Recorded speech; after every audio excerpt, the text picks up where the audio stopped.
What if you lose your cell phone? What if you lose your bag? So just be careful. Okay, so here's the turnstile, and it says please use ticket. That is the ticket area, and that is a QR code area. In my cell phone, I already have like the shortcut for Alipay, so I just have to click it, and then here's my code. It's my transportation code, and the only thing I need to do is put it here. Voila, I can go inside. So we are going line 2. I just heard a train leaving. Hope it's not us. Something that's very common here in the stations in China is that all of them will have this like gates so that there's more security when you are boarding the train. So every time the train will come, the gates will just like open automatically. And sometimes when everyone's already inside, the gates close and you cannot go inside anymore. Even though the train still has the door open, you cannot go inside because these gates are already closed. So I think it's very secure. I think it's very safe.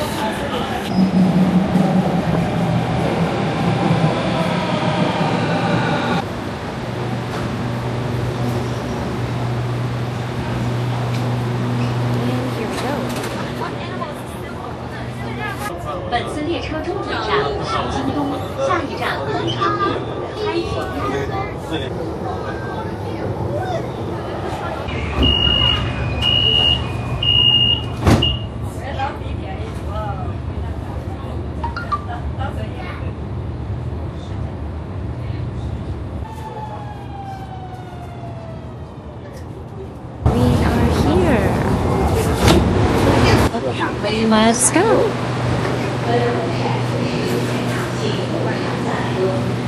As you can see, more arrows.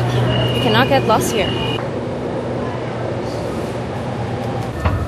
And Temple Station. This station gets so busy when it's time to get off work. So it's like 6 p.m. This gets so crowded, you cannot even walk here. There's a lot of screens. There's lots of screens for tourism, lots of Shanghai landmarks. There's also lots of ads. Okay, so now we are going to Asia's biggest Apple store, which is located just outside the station. And yeah, let's see if you like it. Okay, so we are here in Jing'an Temple Station, and we are going here, Apple Jing'an. Okay, so we just open Alipay again, and then we scan to exit. We click it, and then there you go. That's the QR code to get out the station. Just put it here. Yep, doors are open. And we are going through the second exit. And as soon as you leave the station, you're gonna see lots of stores and bakeries, and then there is the exit. Oh, that is so cute! Oh my god, Lena Bell.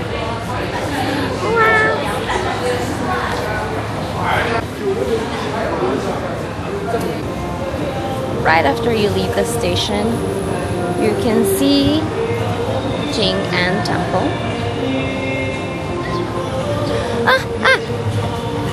We have the green light! We have the green light! Okay, we have 8, 7, 6, 5, 4. Okay, so, oh my god! Okay, so we just crossed the road.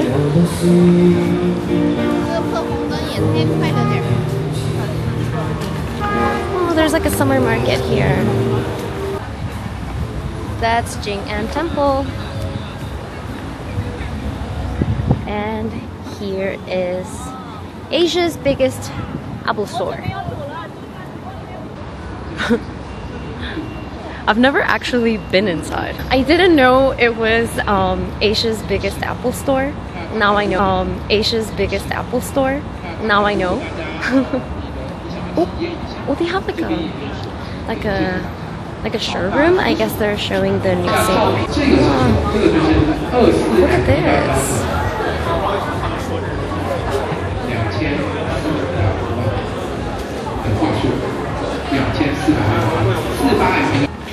You guys, this is like a library. You guys, this is like a library. It's like a library type of. Oh no! It's like a class. Oh, it's like a class. Okay, guys, let's go out. We still have a lot to see.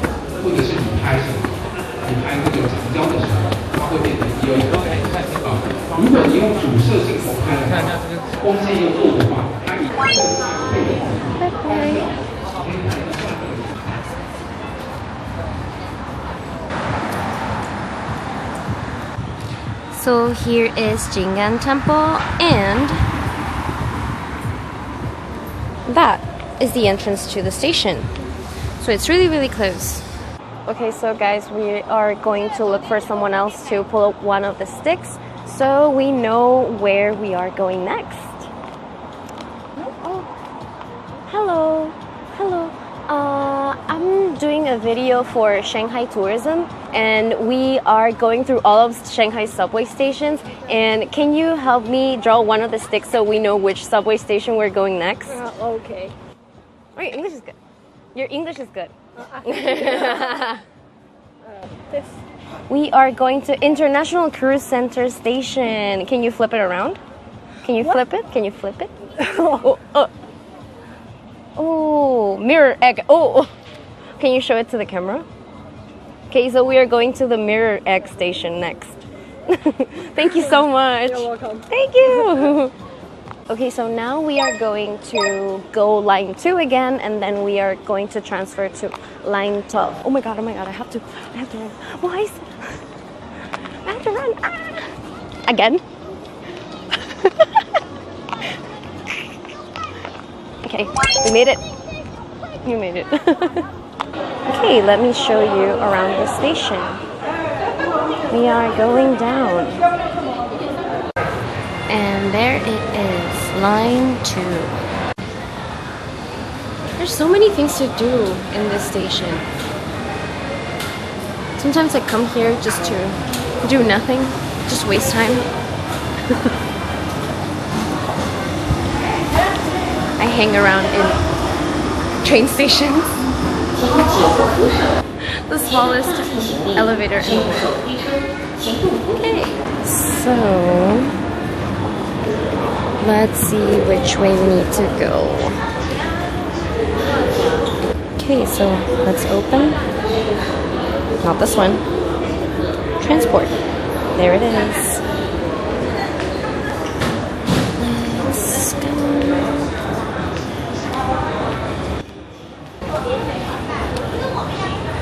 And I have to go through security again, so I have to put my stuff in a tray again.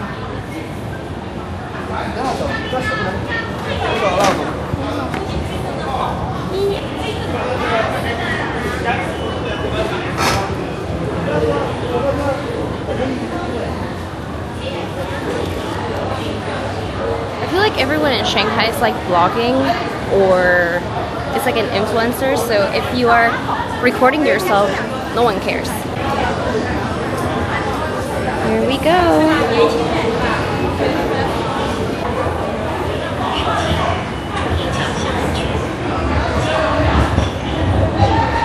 Okay, so the station that we're going to right now, all of my friends call it the mirror egg station because once you go out, you can see a giant mirror egg.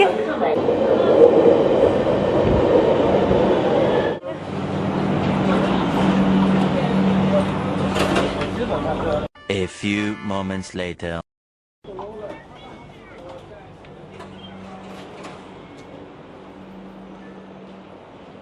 Okay, so we are here, West Nanjing Road. This is so convenient. I feel like Shanghai subway really takes you everywhere. If you only have one day to see everything, you can totally do that. And we need to go line 12. I'm gonna use my cell phone again so we can scan it and go to the next station. If there wasn't a sign that said exit gate, I wouldn't have known that we have to leave the station. But it's okay. Let's go. You can see pretty clearly. We need to go line 12. Also, the station that we're going to, International Cruise Terminal,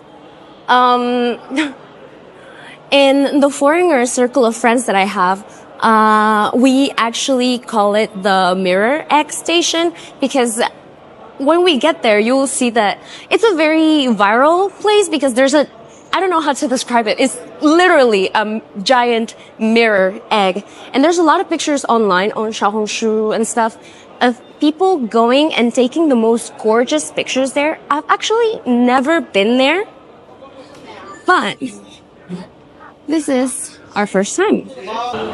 Line 12. Please. I don't want to climb more stairs. Shanghai has been pretty hot recently, so yeah, I don't want to do anything that will make me sweat right now. But you know what? Like inside the stations is comfortable because there's always AC, so that's good. Okay. Line 12. You're going this way. So this is line 12, West Nanjing Road Station.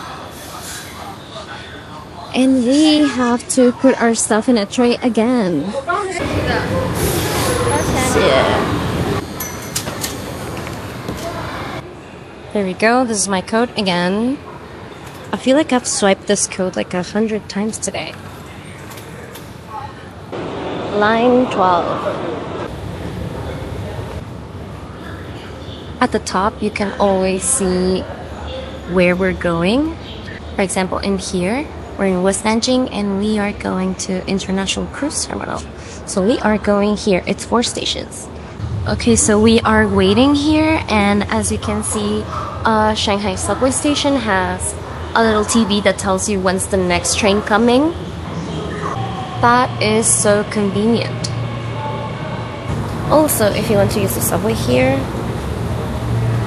on the floor, you will see that you have these little signs that are pointing inside the subway and some that are pointing here.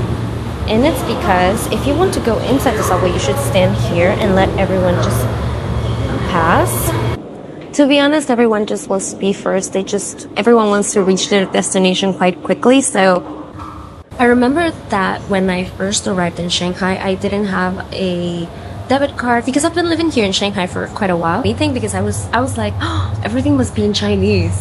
And I was quite scared, to be honest, but nah. Everything is in English as well, so I didn't have a problem. Thank you, Shanghai subway station. Every station has like their names in here, so if you think that you passed your stop already, you can just look outside and then there you will see where you're reaching. Let's go inside. A few moments later.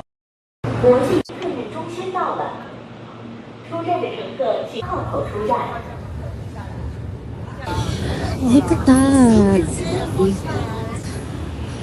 Look at that. That's so pretty. Shooting stars. That's Cancer. A little. Look at these.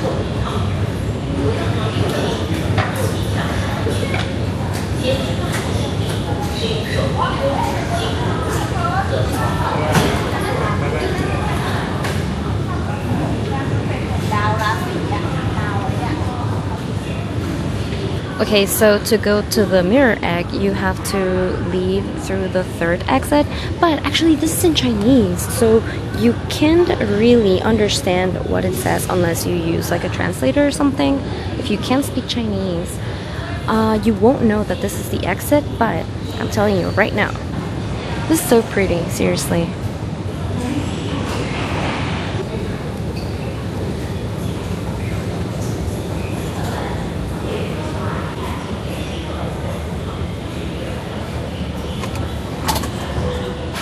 Okay, so I'm actually taking y'all on an adventure with me because I have been in this station, but I have never been to the giant egg. So let's see if I can find the way without using my cell phone.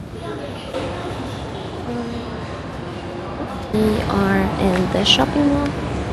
This is the subway station, and this is the shopping mall, and we have to go across. Okay, so here's a pretty view. You can see the Oriental Pearl Tower and the Shanghai skyline. Oh, that's so cute too.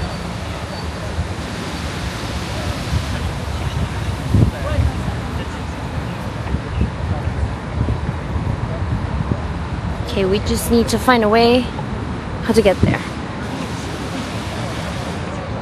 I feel like right now the weather is not great, so you can't really see that much. Anyway, the skyline is still pretty, so oh, that's so pretty. I had never been here. I mean, I had been here once, but it was raining, so I couldn't see anything. That's a pretty view.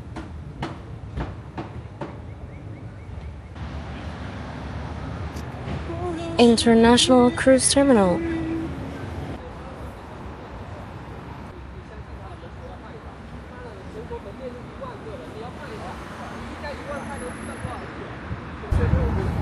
This is so pretty. You know what? Today is a little bit too humid, and when you're in between the flowers and the trees, you can feel even more humidity. But to be honest, I would rather have Shanghai humid weather than have more dry weather, because I feel like you can't feel the heat as much. Look at that view. And there is the giant egg.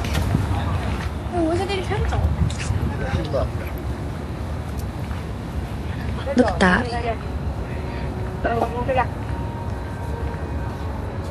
It literally looks like a giant egg. I think it's an appropriate name.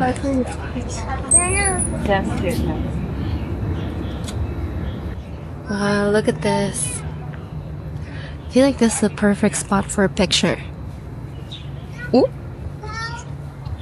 That's a really pretty dress. I feel like this view is actually prettier than if you go to the Bund. I feel like this place is prettier actually to see the Oriental Pearl Tower.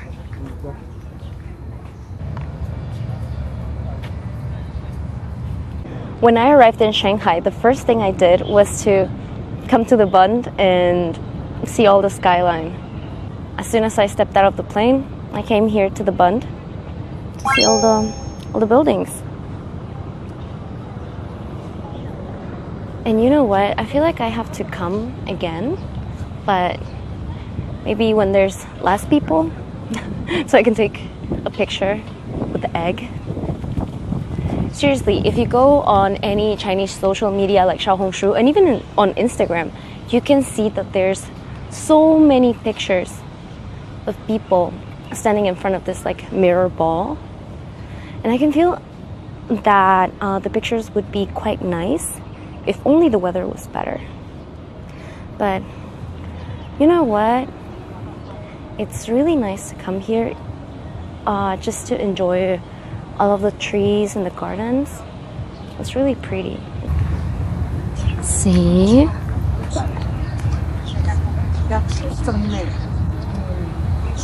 It has like hearts. So I don't know if it actually like lights up. You know what time is it? It's time to ask someone where I should go next. So let's see who can help me. 等一下，等一下。Can you help me? Yeah, sure. Hello. Sorry, I'm shooting a video and I am showing everyone how convenient Shanghai subway is. So, can you help me? Can you take one of these sticks and tell me which subway station I should go next? Okay. Cool. Line. Oh, you go. City Space.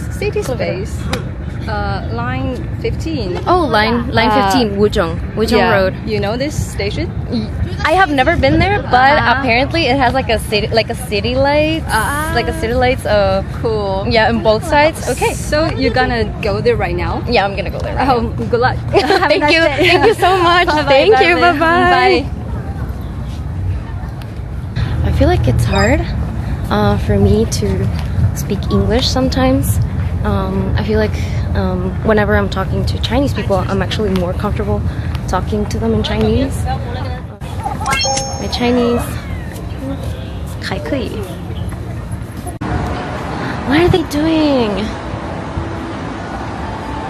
Oh my god, I don't know if you can see, but it's like they're doing like archery, but like at a tea house, wearing traditional outfits. You know what? Before we go to the next station, I'm gonna get some traditional Shanghai soy noodles. Just because I haven't eaten much all day, my stomach is like grrr, so yeah, I'm very hungry. So let's go get some Shanghai noodles. You know what? Ever since I came to China, I feel like when I first got here, every time I ate noodles and hot pots specifically, my clothes would be like all disgusting from all the chili oil because I didn't know how to master the art of chopsticks. So every time I ate, my clothes would be like a mess. But now I can just wear this white dress and it'll stay perfect throughout the meal. I already mastered the art of huaizi, so.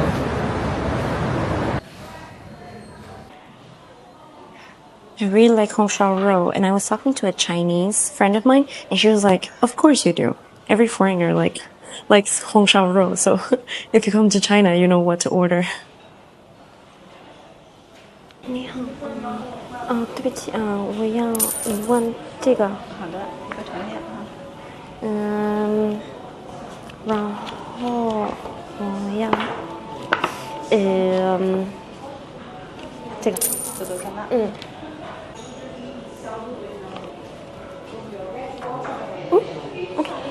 好的，谢谢。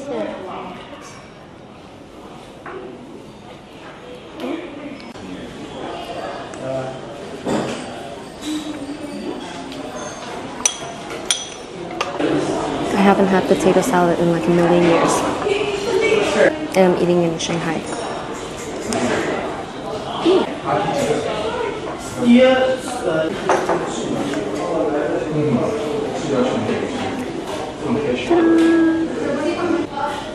Shanghai noodles. You know what? I'm Mexican, so I'm naturally used to eating spicy foods, but which is always good. It's like comfort food.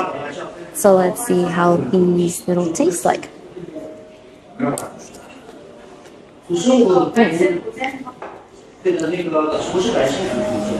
really, really hot.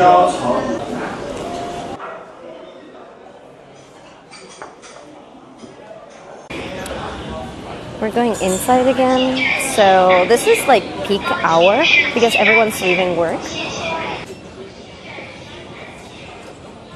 Here it goes. We need to take line 12 and then see if we can find them here.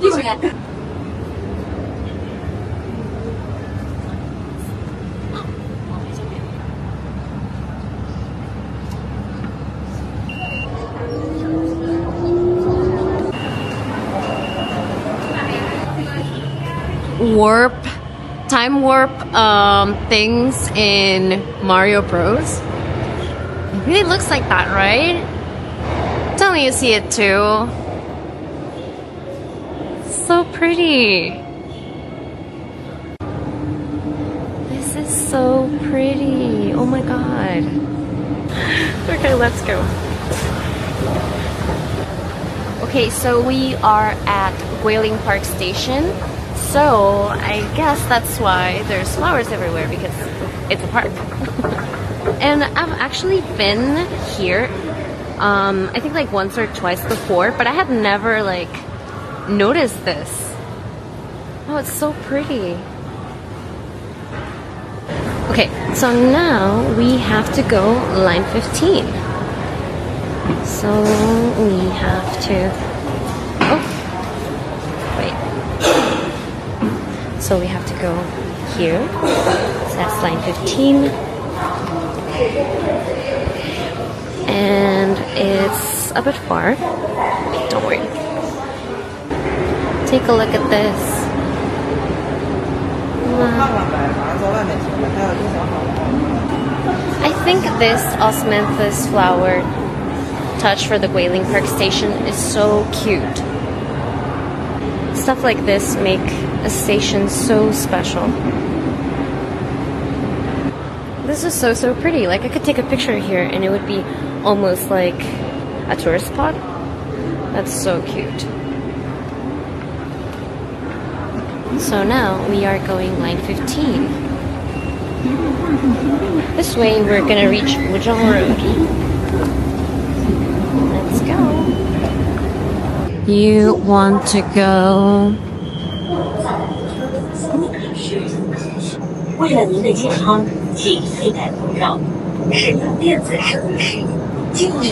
so we are at Guilin Park and we want to go Wuzhong Road, so that's 2 stops.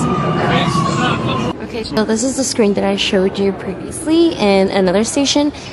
In here, you can see that here, this bottom part is how full all of the subway trains are. So if you want to go to a car that's not as full, you can go to the first one or you can go to the last one. And as you can see, the second car is the one that has the most people. And then at the top it says how soon the next train will arrive. So yeah, those are the type of things that you can see on these screens. It's very convenient. So let's go to the first subway car to see if it's really less full than other subway cars. A friend was asking me, how do I know which one is the first subway car? Well, all of the doors have a number on top. So you can see this is the first one, this is the second one, and so on and so on. Here is the first subway car, and as you can see, it has a driver, and do not go inside. No entry. Let's take a look outside. He's not actually driving.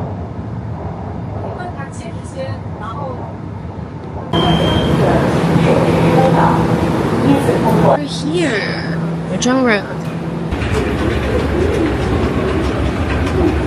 Whoa, look at that. It's not just any city. It's actually Shanghai. And it's actually Shanghai skyline.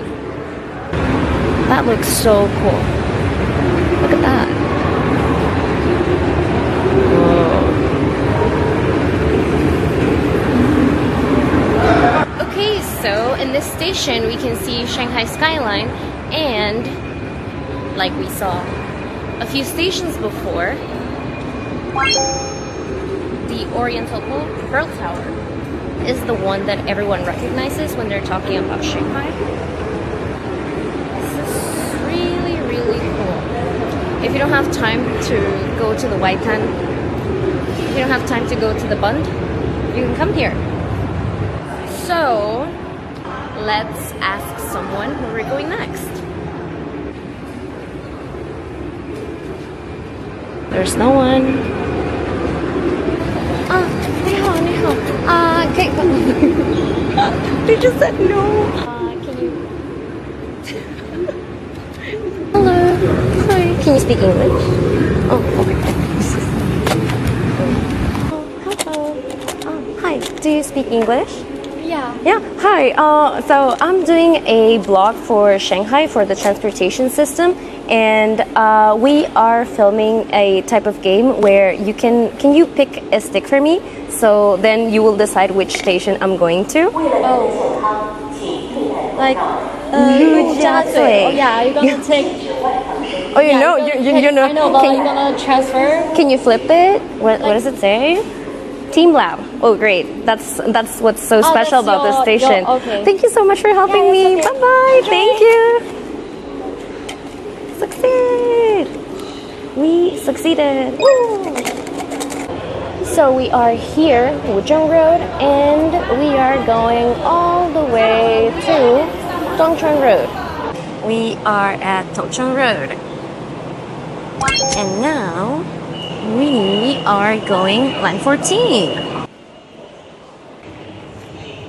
Subway's here.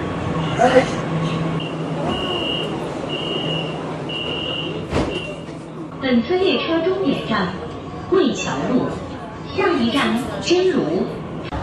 Let's go. Look, these golden waves. I believe this was an installation made in collaboration with Team Lab. It's amazing that you can see it for free. And it just goes on and on and on. This is gorgeous.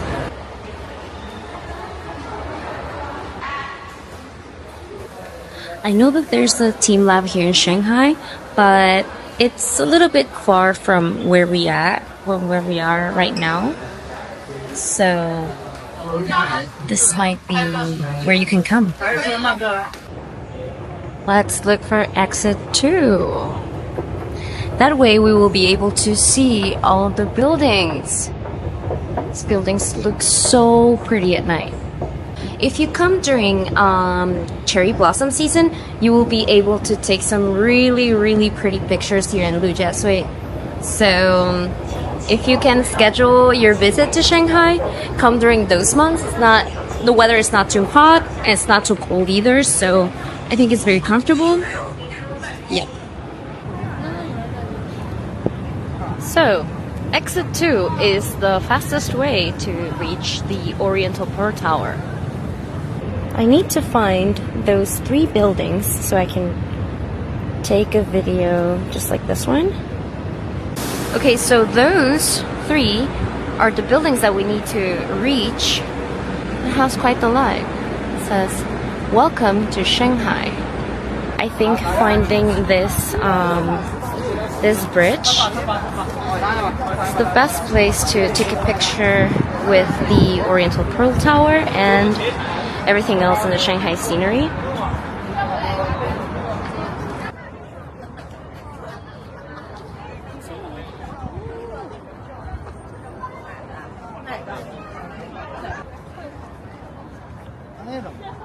Look at this, it's so pretty. I've been living here for years and I'm still not used to seeing all of these lights. Whenever I come here, I just take lots of pictures, and I always come with my Chinese friends, and I feel like they always look at me like, haven't you seen this way too many times? Well, no, it's so pretty. How can you get used to something this beautiful?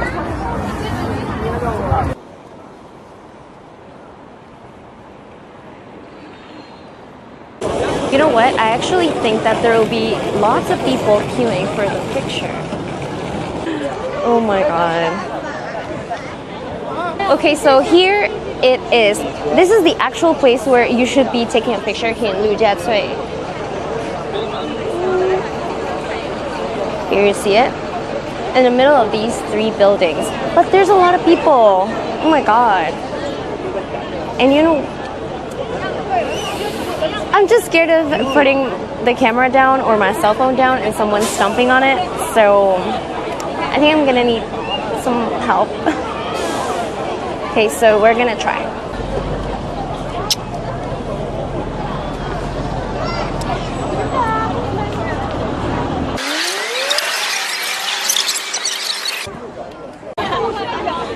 reality of when you go to a busy street in China.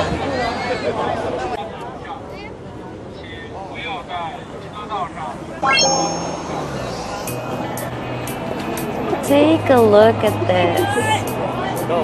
This is perfect. So thank you if you made it all the way here. Thank you for coming with me to see Shanghai in a day. Now you know where to go if you don't have that much time. If you have a transit visa, now you know that you can comfortably travel using the Shanghai subway system. If you can come to Shanghai with a little bit more time, I think you'll be able to enjoy it a little bit more. I also hope that you enjoy this view, and if you come here, you can research some pictures and you can look for inspiration in the places that I just showed you. And I hope to see you soon in Shanghai. Bye!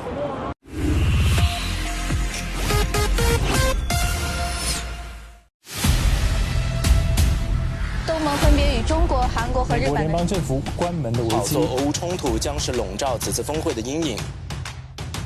敦促其他国家要避免火上浇油。在这个半个地球以外的华盛顿给找到了。他们希望让自己的生活变得更加美好。你好吗？ This was the first group of students I took to China. My journey is deep into China. Not too many people get this view.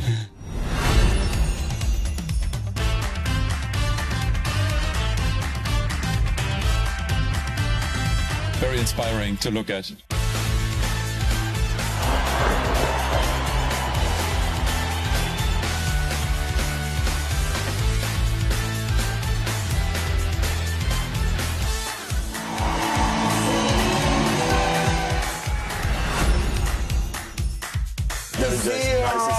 Yes, this one's very good. Mr. Christopher Nolan. It's very exciting to be back in Shanghai. I'm at NYU Shanghai. Give you an exclusive tour inside. 让更多的外国人更加理解了上海话的路。上海地顶可以接“一带一路”参与。大家可以看一下，我们这儿有2个小脚架，是中国制造。搭载着天河和金仓的长征5号 B 遥2运载火箭，从这里点火起航。First villages in the city to be renovated as 高士比的语言高级。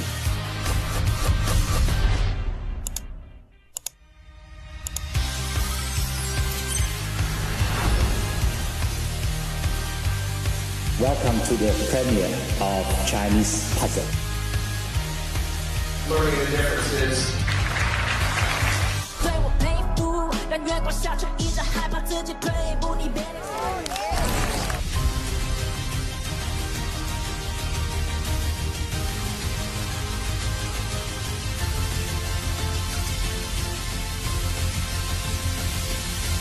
SMG International.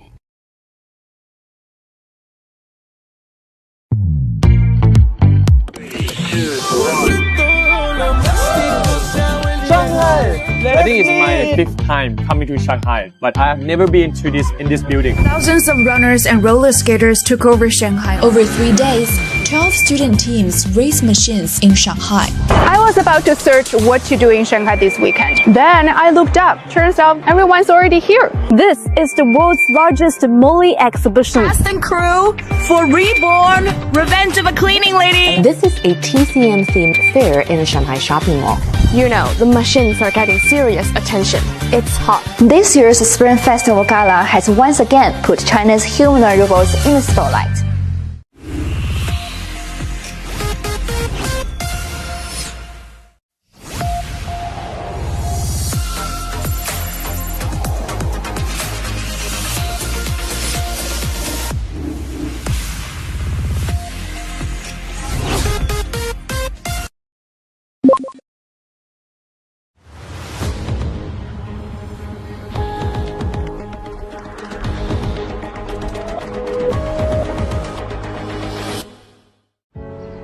Shanghai, a gateway metropolis where global currents of people and ideas have long converged.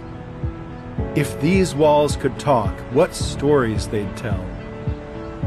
Take this building, for instance. Today, it's the Shanghai Telecommunication Museum. But rewind to the early 20th century. This was part of the Great North Telegraph Building Complex. One day in 1928, a young American who had never been to China before steps into the building. "My schedule says 6 weeks, no more," he remarked to his Missouri alumni, newspaperman J.B. Powell, who rents an office in this building. But this young man was about to find himself swept into a drama far grander than he could have imagined. He would spend the next 13 years in China, evolving from a curious traveler into a committed journalist and a crucial interpreter of China's destiny to the outside world. This young man's name was Edgar Snow. At 23, Edgar Snow arrived in Shanghai, a city of dazzling glamour but simmering tensions, a microcosm of China's turmoil. Snow stayed and found work as an assistant editor at Powell's publication, China Weekly Review, and also served as a correspondent for various American media outlets. Over the next few years, he traveled extensively throughout China, peeling back the layers of this ancient civilization. He witnessed a nation grappling with modernity, torn by natural disasters, warlords, mismanagement, and internal chaos. China was also fractured, riven by civil war, as Chiang Kai-shek's Kuomintang government attempted to consolidate its power and crush the rising communist movement. Then, in 1931, a new and ominous force entered the equation: Japan. The war arrived in Shanghai in January 1932, exploding in a brutal battle that would forever alter Snow's perspective.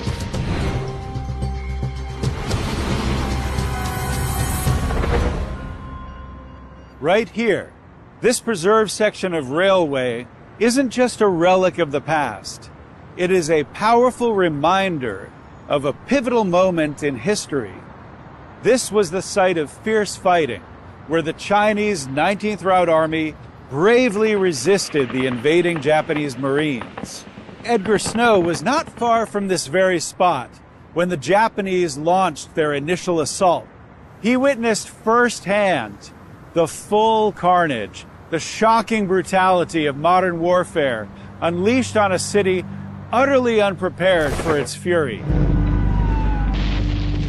Snow, filing one of the first dispatches for the New York Sun, became an accidental war correspondent. It was the deliberate targeting of civilians, the wanton destruction of cultural heritage, that ignited a moral outrage within him. This experience led to his first book, Far Eastern Front, which gave a voice to the Chinese people, exposed Japan's aggression, but was largely ignored by a West not yet ready to listen. 6 years would pass before Nazi Germany invaded Poland, and 8 years before Japan's attack on Pearl Harbor. China at this moment stood largely alone against the rising tide of fascism. For Snow, one burning question remained: what force could unify this fractured nation against such a powerful enemy? This question followed him to Beiping. There, he connected with student movements and hatched a daring plan to breach the Kuomintang's blockade and reach the mysterious Chinese communists who were advocating for a united front. At that time, Red China was an enigma, a land shrouded in darkness and rumor. Access was almost impossible, but a connection forged in his Shanghai days would provide the crucial key. Song Qingling, Dr. Sun Yat-sen's widow, provided Snow with the help he desperately needed. Madame Song used her influence to aid Snow in slipping. This journey culminated in the predicted awakening of the Chinese people and the frustration of Japanese imperialism. Edgar Snow left China in 1942. His 6-week stay became 13 years, transforming him into a bridge between worlds.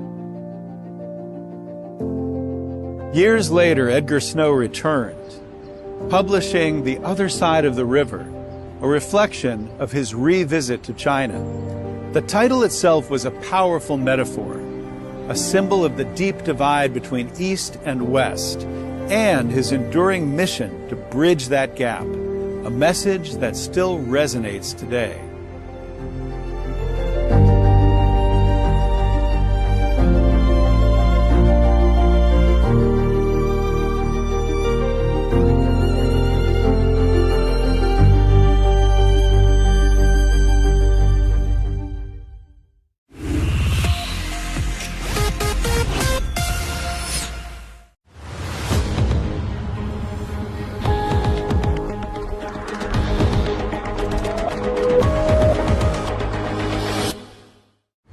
Shanghai, a city of dreams, then and now.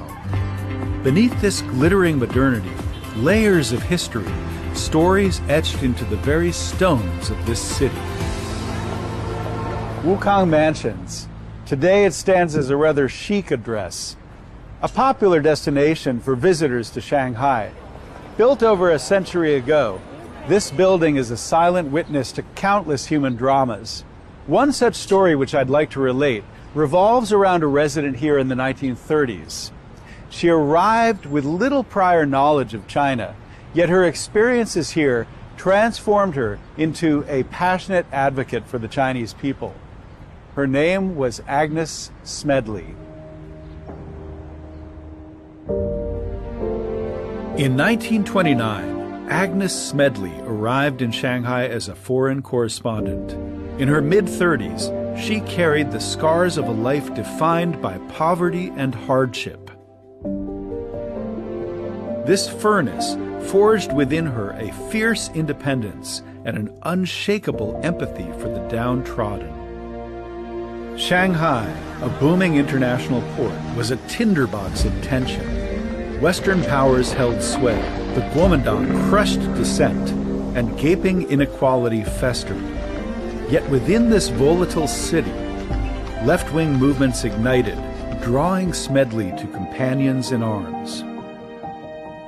In Shanghai, Smedley found a kindred spirit in Lu Xun, a towering figure in modern Chinese literature, a writer who wielded his pen as a weapon against injustice and championed the cause of the oppressed. Their shared outrage at the inequalities they witnessed forged a powerful bond of friendship and intellectual solidarity, solidifying Smedley's commitment to giving voice to China's unsung and deepening her understanding of the Chinese struggle.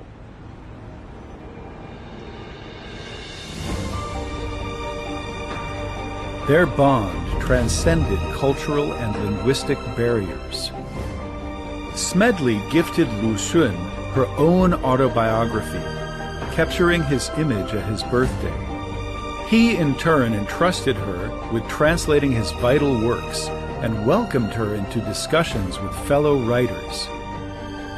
Their conversations blazed with shared outrage against injustice, fueling a mutual hope for China's future.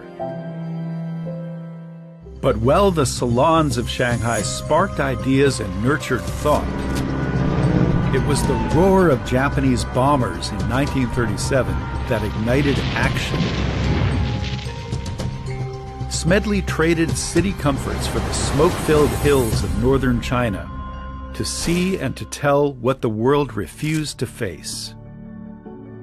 For months, despite battling infirmity, she trekked through rugged mountains, embedded with the 8th Route Army, the military wing of the Chinese Communists, engaged in a desperate struggle against a far superior enemy. She recounted their daring maneuvers, their respect for civilians, and their determination to resist.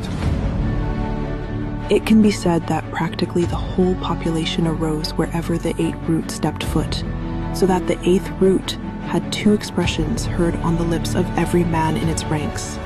We are the fish, and the people are the water through which we move.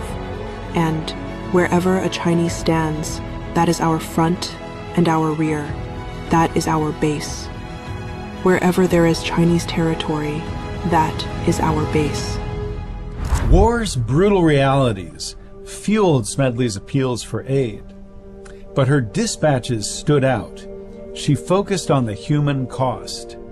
Smedley gave voice to the rarely heard, women, peasant soldiers, ordinary people caught in the crossfire. Through her prose, the world saw a Chinese resistance rooted in the strength of its unsung. Today I saw a peasant soldier of China die. In him was embodied the death of 1 million men of China who have given their lives that their country may not be subjected, and their people enslaved. There was nothing of world importance in this man's dying. He left no uncompleted work, no labor that others could not do. He made no inspiring statements as he died, no messages for his friends, his family, or country. I wander restlessly through the hospital where he died, and the hillside where I think, it is easy to march off to battle to the plaudits of family, friends, and lines of watching citizens. It is easy to die in the limelight, knowing a nation will honor you, and your life be used as a model to others. But this man Wu, and 1 million others like him, fight and die in obscurity, unwept, unknown, unmourned. In the future free society of China, they will have no share. Did they know that when they picked up a rifle? To revealing the human cost of conflict and injustice, deeply valued in China to this day.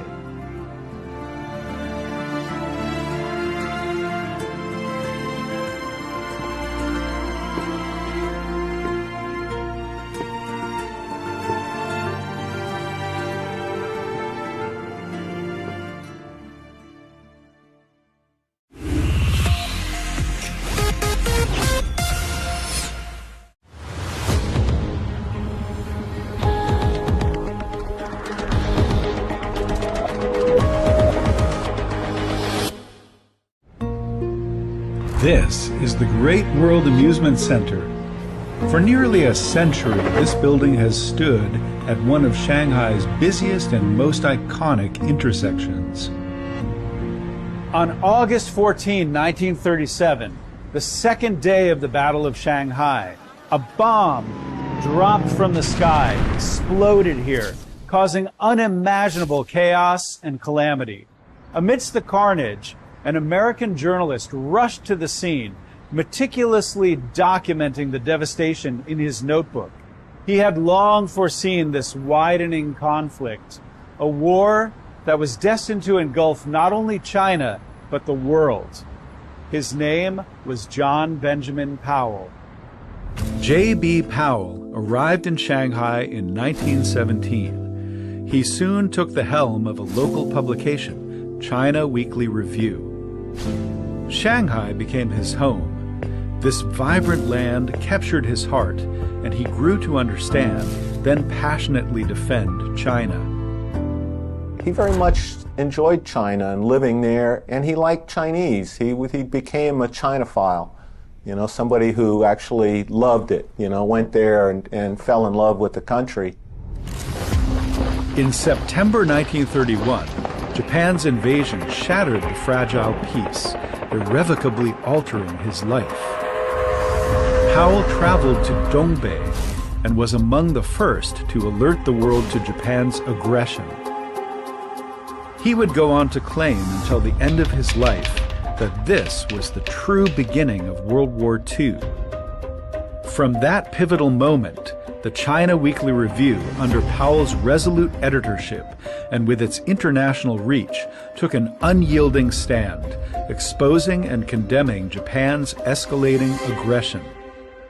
Powell emerged as one of the most powerful and outspoken Western voices, challenging Japan's expansionism. His resolute commitment to truth drove him to publish Edgar Snow's groundbreaking interview with Mao Zedong, introducing the communist leader and their determination to resist the invasion to Western audiences for the very first time.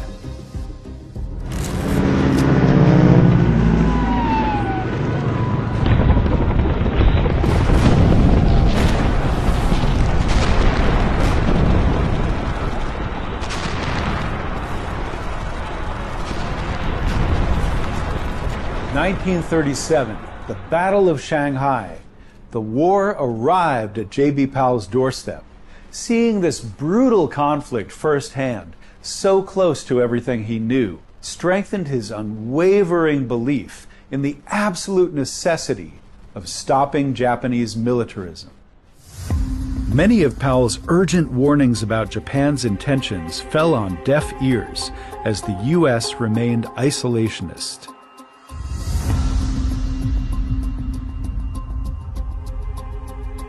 The United States tried to maintain neutrality because we were selling munitions to the Japanese. We were supplying them with iron, steel, copper, all the metals. It's shocking. But that's the nature of capitalism. It knows no boundaries, you know. It's not wedded to any country, or it's only driven by profiteering. As Japanese forces tightened their grip on China, the dangers associated with Powell's fearless reporting escalated dramatically. He was blacklisted, and he even faced assassination attempts. Yet he remained undeterred. Americans begin quitting the city of terror. This is no place for innocent neutrals, and Uncle Sam wants no part of the Orient struggle. As the situation in China deteriorated, many Westerners fled. Not Powell. He stayed, committed to telling the world the truth, whatever the cost. The World War Powell foresaw finally arrived. After Pearl Harbor, his defiance made him an immediate target. He was arrested and taken to the Bridge House, the feared headquarters of the Japanese secret military police. His powerful pen was silenced by imprisonment.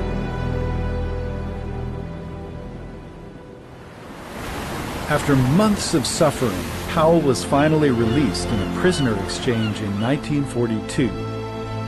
He returned to the United States, a shadow of his former self.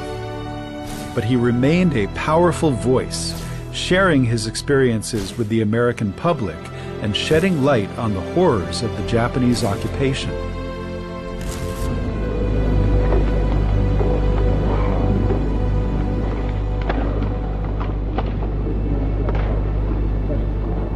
My name is John B. Powell, P-O-W-E-L-L, Powell.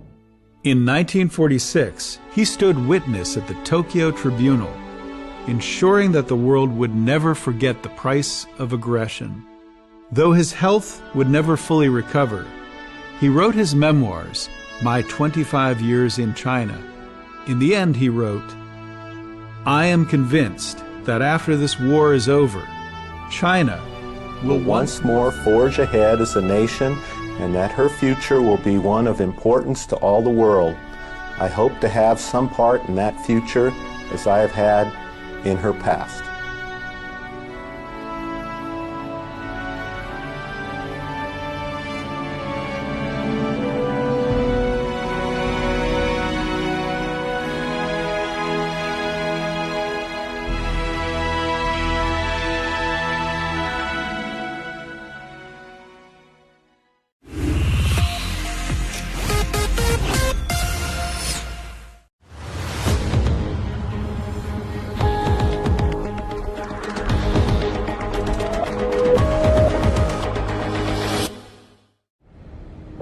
The Huangpu, for centuries Shanghai's lifeblood. This river has always been a vital artery, pumping trade and dreams into the heart of China. As we glide toward the Bund, imagine a different era. The roar of steamships, the shouts of dock workers, and among the new arrivals, a young, aimless college graduate named Jack Belden. He arrived not on a pleasure cruise like this, but as a sailor. Little did he know that this arrival would set him on a course to become one of the 20th century's most insightful war correspondents and chroniclers of a revolution that would shake the world. Jack Belden arrived in Shanghai at 23, a former merchant seaman seeking adventure. He embraced the challenge of the Chinese language and found work on local English language newspapers, immersing himself in the city's intricate social fabric. Jack Belden would often walk across this bridge on the way to the Jiangsu Shanghai 1st District Court. As a court reporter, he had a front row seat to the lives of everyday Chinese. It would help him sharpen his Chinese and give him a deeper understanding of the struggles people faced here. When war came in 1937, Belden was already living China's story. Hired by United Press, his Chinese fluency gave him direct access to the front lines, witnessing the brutal invasion firsthand. His raw, unfiltered reporting came at great personal risk. This dispatch in May 1938 characterized his style of reporting. I boarded an artillery train yesterday in an attempt to reach Tancheng. This was a mistake, as Tancheng is still in Japanese hands, and the train was attacked 10 times by airplanes and forced to return yesterday. Once the train slowed down, 6 planes sideslipped and dived towards the railway. I jumped from a freight car and threw myself on the ground. There were terrific explosions and the air was filled with shrapnel and debris. The train stopped, but the aviators failed to hit a car carrying ammunitions. Along with the soldiers armed with German 1892 rifles, I took refuge in a wheat field which the planes strafed with machine guns and then flew off. Food supplies are dwindling rapidly. Yesterday I had only 2 radishes which I pulled in a field. Belden witnessed China's desperate early resistance as ill-equipped forces suffered defeat after defeat. But he saw an unyielding spirit, a glorious display of Chinese resolve, a stark contrast to Western skepticism.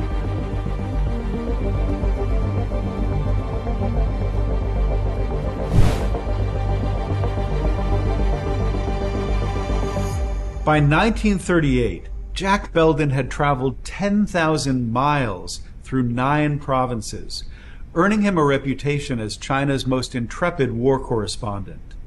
But he was restless, determined to understand the forces shaping the conflict. When he learned of a Chinese army still fighting near Shanghai, he embarked on a perilous journey to reach them, the legendary New Fourth Army. The trip wasn't easy, as he described it. I was riding on a bamboo raft in the early morning light and slowly drifting downstream. I had never been on a bamboo raft before. As soon as I stepped onto it, my feet got soaked through. The weather was cold. A thick mist hung over the water, and in the chilly and damp air, I couldn't help but groan, longing for a bit of sunshine. The bamboo rafts traveled for 8 hours. Finally, following a path around the mountain, I reached the base area of the new Fourth Army. Belden uncovered an army outgunned, yet with an iron will and ingenious guerrilla tactics. He diligently documented their fight, their challenges, and their striking effectiveness. Crucially, he found the unquestioning support of the local populace. The new Fourth Army wasn't just battling Japan, they were winning the hearts of China.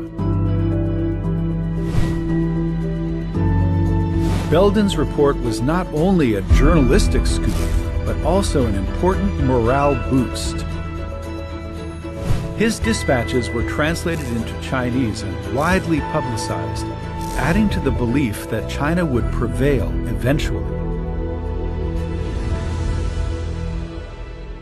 Belden continued to expose the horrors of war, including the Japanese use of chemical weapons in China. He then moved on to the European theater during World War II, solidifying his reputation. In 1946, Belden returned to China, now embroiled in civil war. His fearless reporting culminated in his seminal work, China Shakes the World, capturing the truthful and powerful story of a revolution that altered China's fate. Jack Belden's work was the product of his unparalleled immersion in Chinese society, his mastery of the language, and his deep empathy for its people. A potent blueprint, perhaps, for anyone who truly seeks to understand the nation's ongoing story.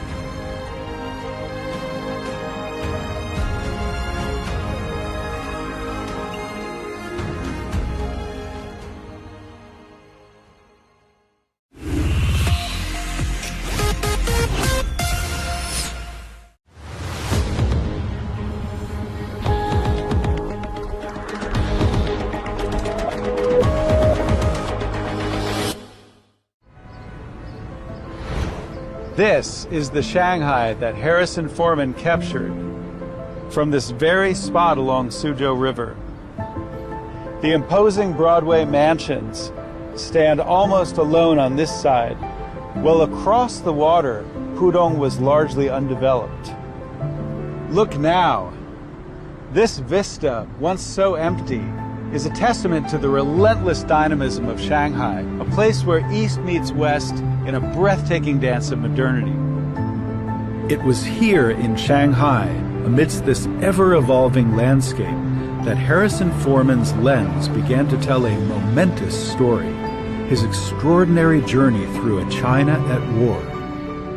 Harrison Foreman arrived in Shanghai in the early 1930s as an explorer and aviation salesman.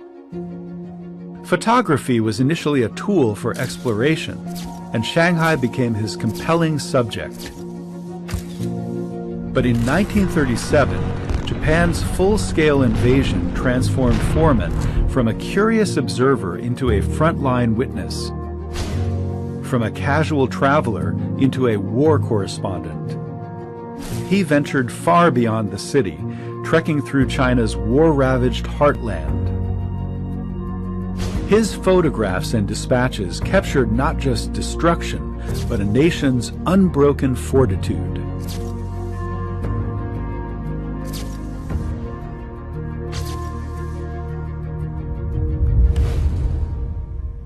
After Pearl Harbor in 1941, Harrison Foreman, like many Westerners, saw China in a different light. No longer a distant battlefield, it was now a crucial ally in a world war.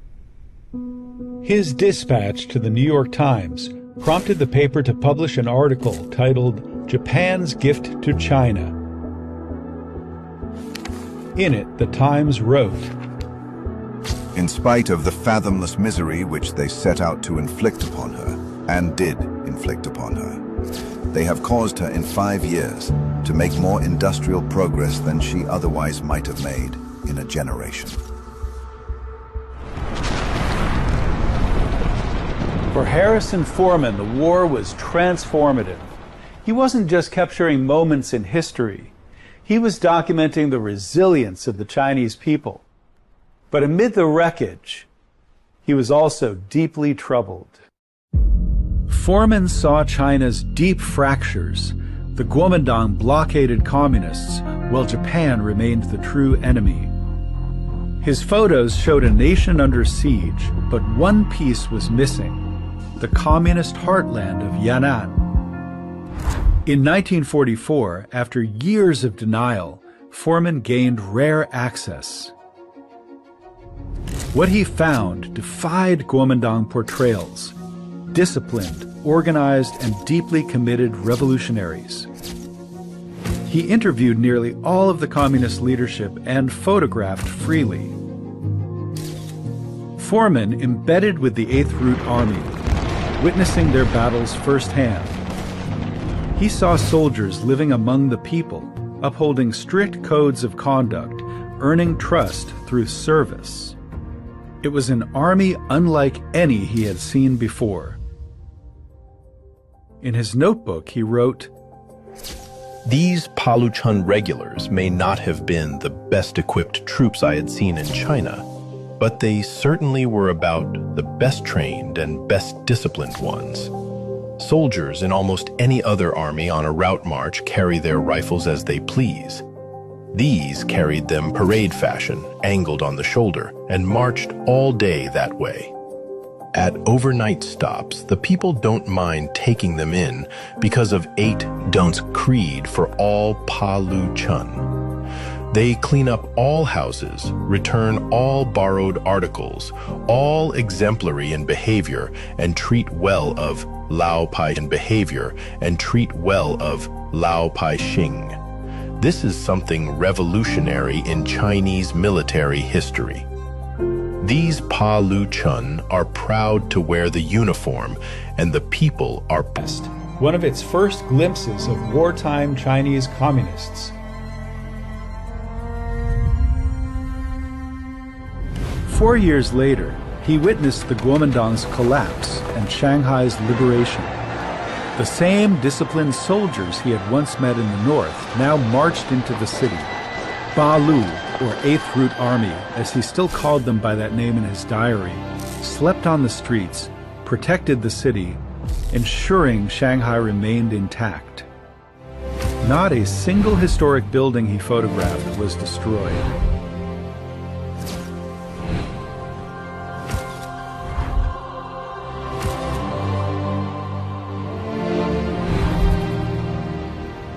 Today, Harrison Foreman's photographs continue to serve as a bridge between past and present. But his photographs are more than just pictures. They are echoes, they are insights, they are an undeniable testament to the truth that history at its core is a tapestry of people's choices.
美国联邦政府关门的危机。炒作俄乌冲突将是笼罩此次峰会的阴影。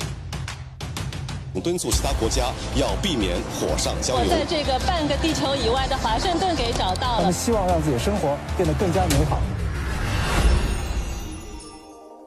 你好吗？ This was the first group of students I took to China. My journey is deep into China. Not too many people get this view.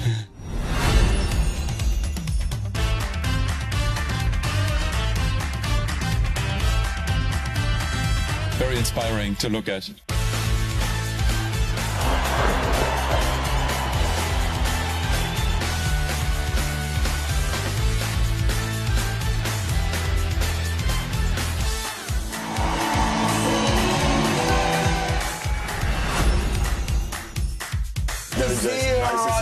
Yes, this one's very good. Mr. Christopher Nolan. It's very exciting to be back in Shanghai. I'm at NYU Shanghai. Give you an exclusive tour inside. 让更多的外国人更加理解了上海话的路途。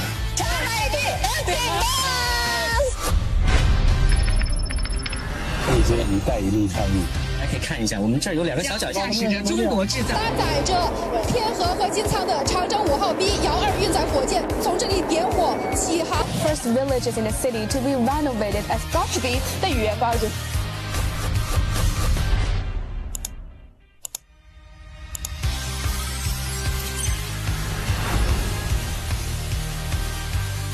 Welcome to the premiere of Chinese puzzle. Learning the differences. 对我佩服，但月光下却一直害怕自己退步。你别。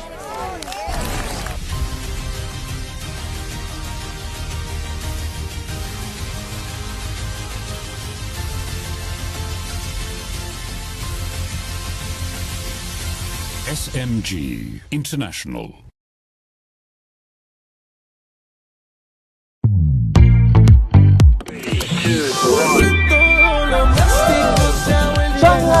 I think it's my fifth time coming to Shanghai, but I have never been to in this building. Thousands of runners and roller skaters took over Shanghai. Over 3 days, 12 student teams raced machines in Shanghai. I was about to search what to do in Shanghai this weekend. Then I looked up. Turns out everyone's already here. This is the world's largest Molly exhibition. Cast and crew for Reborn, Revenge of a Cleaning Lady. This is a TCM-themed fair in a Shanghai shopping mall.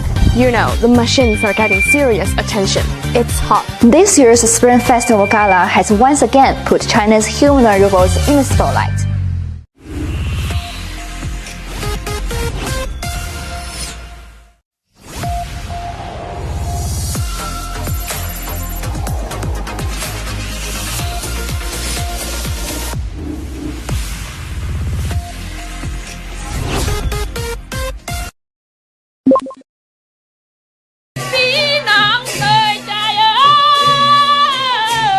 We are on the way to Wenhua Village, which is Icon's home. We're gonna go to his uncle's place because they have a tea plant, and we're gonna experience tea picking. Leave for today, and then the process tea making. What's the temperature like? 200. The wheels are rolling. Don't press that strong. I'm really excited because I'm such a tea person. I love drinking tea, but I never tried like picking the tea. Oh, Nana is climbing! Oh my god! I barely see tea trees around Shanghai, so this is a good experience for me, and I'm really excited. Let's go! Let's go.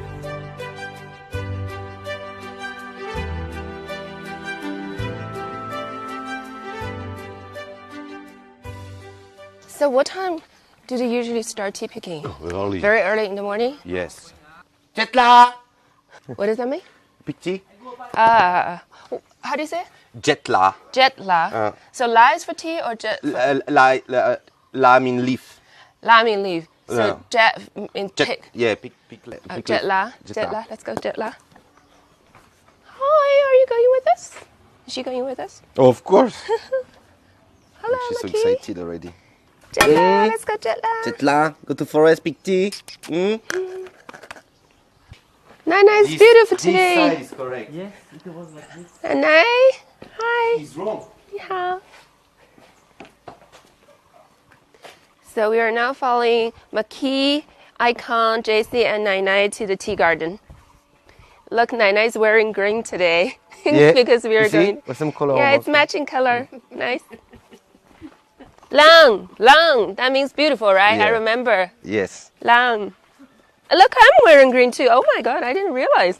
Hey, you are not as fancy as Nana. I know, of course. Yeah. Oh, so this is where the villagers live. More houses here. You said there are 580 people here around? Yes, in this 580 village? people here in total. So the population is raising a bit. But now Bulong still have less children as before. Before, for example, Nanai, I think she have like 7 kids. 7 kids? Yes, 7 kids. But now population, like per family, is around like 2 people, even 1 sometimes. Okay. Yes. So in this village, they're all Bulong, or there are other people from other villages Well, too? they are like mostly Bulong people. Sometimes you have some wife who come here, married some Bulong. So you have some Anidzu, for example, some Larudzu, even some women sometimes from Myanmar. Oh, Myanmar. Yeah, most time Anidzu too. So they marry into these families. Yes, here. exactly. Hello. 你好，早上好。Miguel de Man. Look, it's very nice this place. Maybe you can turn to see. Yes, yeah. yes. Be careful. Be easier for me. You guys gonna take my night now? She's so fast. She's running marathon in her costume. You know, it was like only a few years ago. Yeah. We went to the old Quinty tree with Nanai. Nanai can climb on the top of the tree faster than me. I promise it's true. Barefoot, very impressive. So here you see we arrive in the tea garden. Oh, this is the tea garden already? Yeah, it starts. Compared to other tea garden, as usually see, you know, in the picture of Sri Lanka or India, you know, it's very well aligned, right, you know, very clean. Right. Here we are like in agroforestry system. So the tea trees are between large trees and other trees and grow under these canopies. Yeah. These provide a stronger ecosystem, so we don't need to have any pesticide, don't need any treatment or add nutrition, so the tea here in Jimaishan is totally pure. So are these different varieties of tea trees or? In Jimaishan and actually all around the world, in Jimaishan and actually all around the world, the single species of tea, so it's called Camellia sinensis. So it's Camellia sinensis is all the same. So with the same species you can do pour tea, black tea, red tea, everything you want. Basically, it's just the process we're going to make. Oh, it's so cute. Yeah, do not touch it, huh? I know. Oh, it's so cute. I've never seen a bird nest so close. There's a beauty when you have a good ecosystem. Yeah. And she's looking at me like so peacefully. I just have to like bend underneath these tea trees because sometimes they're like really short. Do we usually start from the top when they pick? Or? Well, actually, you need to understand that what we collect in the tea is called, you know, is the needles, the free buds, you know, like this, 1, 2, 3. Yes. So these are always at the extremity of the tree because as a fresh leaf. When the leaf gets older, they will become very hard, right? And it's not interesting anymore to process as a tea. So we need a fresh leaf we just put out. This is fresh because the color you can tell. You can see it's more fresh, it's more flexible, you know. So this is what we want to make a tea. My grandma was saying that the tea trees look small just because they're under the canopy and they grow very slow. Actually, this is passed from generation to generation. So it's an old age, but it looks very small. Oh yeah, here we have something is more than 300 years old, easily. But he looked very small.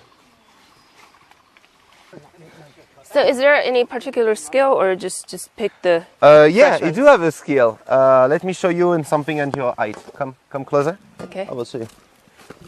So first you need to find this very nice free composition. And after that you just use your 2 fingers and you up. Okay. You just broke it like that. And you keep going. And you keep going. Okay. 1, 2, 3, clack. 1, 2, 3. So this one is the 1, 2, 3. Yeah. And then. I know. Look. Yeah. You don't have the move yet. Let me try. 这些有点老了，因为过了节，所以的话就老了一些啊。There we go. Not bad. Right? People climb from different The authentic Blum people, when they pick tea leaves, they usually climb up the tea tree. Oh, Nana is climbing! Oh my god! 你 Oh my god! 你 Oh my god! 你 Oh my god! I'm gonna try that as well. See if I can do the job.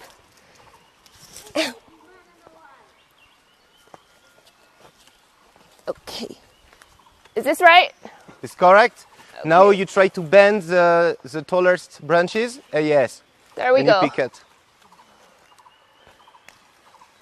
Okay.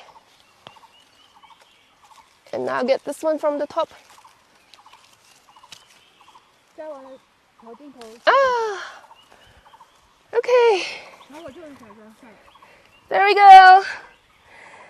Okay. Ow. Ow! I just hit myself, I think, in the thigh. I told you to be careful with this. Okay, one. but it's okay. Good? Yeah. Good. Nice job. Allez. As a blonde dog, she is supposed to know how to pick tea leaves, Well, right? try to train her, but not so much into it. So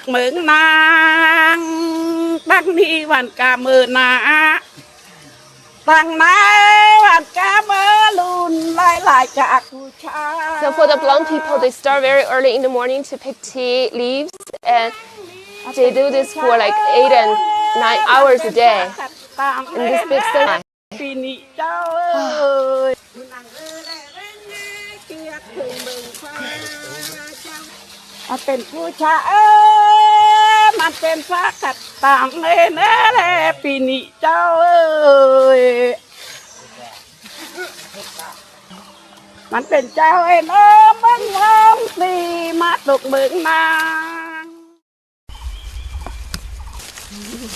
First time picking tea leaves and first time climbing tea trees.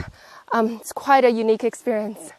So I'm gonna just go process these tea leaves and then have a drink afterwards. Icon, this is what I picked. So it's all yours. He told me you can use the older leaves for black tea. Yes. So, for black tea, the old leaf, this one like with this kind of tea is better. Yes, yes. So for puer, it's the fresher. For puer or white tea, yeah. 4 generations, I heard, right? So it's 4 generations.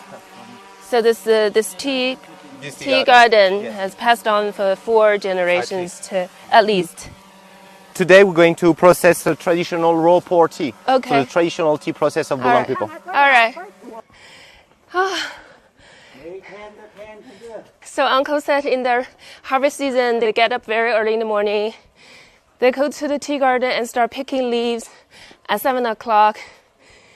And then they work 12 hours and come back at 7 in the evening, eat and feed their chicken and go to sleep and start it all over again the next day. Wow. Oh. So what are we doing? So we have the tea leaf back and we're going to start to make the leaf to relax a bit because they have to be condensed in the tea basket. So we are going just to put them on this bed and so they can basically relax a bit and retake good shape before we start processing it. Yes. So this is what we just picked? Yeah, so this is what we pick. So now before we start to cook the tea, to do the kill green process, going to make them rest. Yes. And try to make them to lose the maximum of humidity. Okay. Spread them. Spread them away so they can dry. And now we're just going to start the fan system with beneath this bed, so they will dry even faster. Faster. There we go. So now the fan's running from underneath. Yes. It makes it. Okay. So we have to let it dry completely before we start. No. Just to make them lost part of the water. Oh, okay. Also because it rained yesterday, so the leaves are quite very humid right now. Okay. Usually for how long? Do you know? It very depends on the humidity of the leaf. After that, it's very from experience you touch and you can feel when it's the right moment. All right. Okay? Okay. Allez, Kaisha, let's go. Let's go. Queen tea tree now. So we are going on a motorcycle to the forest and to see the Queen tea tree. Is it a king tea tree or queen? Queen. So it's a queen. Okay, let's go. Oh, this is cool. Bye. I can't see you later. Woo!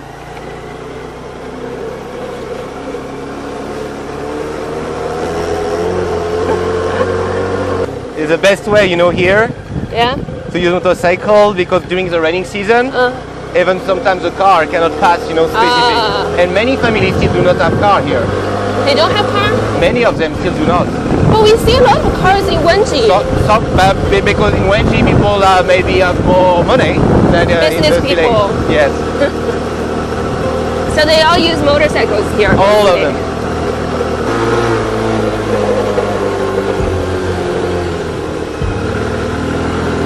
So why is it called a queen tea tree instead of a king tea tree? Because the king tea tree is the one we went for the festival.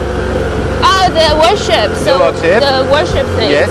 That's the king tea tree. Yes, and here in Wangwa we have the queen tea tree. So for each village you have a king tea tree and a queen tea tree? Not all, but they do have their important trees. Okay. This is the important ancestor tree for Wangwa village. Yeah, for some village, I noticed it's called the tea god tree, and for some villages it's called the tea spirit tree. Yes. In Chinese, the writing's a little bit different, but it's the same thing. It's the same thing.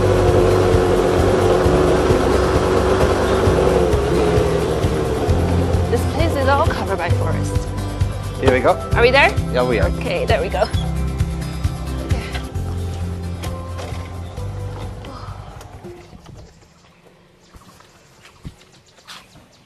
So is it up there somewhere? Yes, it's in the middle. In the middle?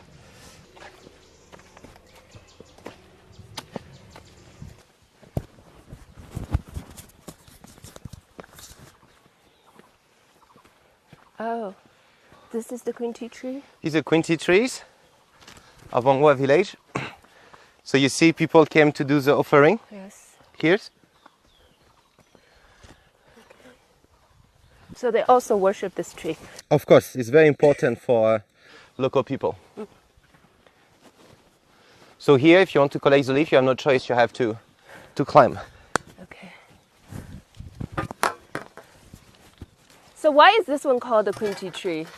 It's basically the ancestor, and it's actually all the tea you have around this as descendants of this growing from the seed. The story says that actually Bulang people was not from Jimaishan, they was more north, and because of wars they have to go back more south. During this journey, a leader stand out, and his name was Pa Long, and Pa Long brings them here in Jimai mountain. But during their trip, most of them get sick. So Pa Long decides to find a medicine, wild medicine for them. This wild medicine was simply, he went to the forest with his best warriors, collect different leaves, and one of his warriors was feeling better in the morning. And basically this was the tea.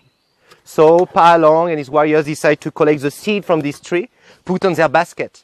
But on their way back to their village, the basket have a hole, and all the seeds start to drop and spread all around the mountain, and it's how born the ancient tea garden or Jimaishan. So that's how the whole thing started. So Pa Long is worshipped as the ancestor of tea. He's the ancestor of tea, and he's also the symbol of prosperity and development of Bulang people. Okay.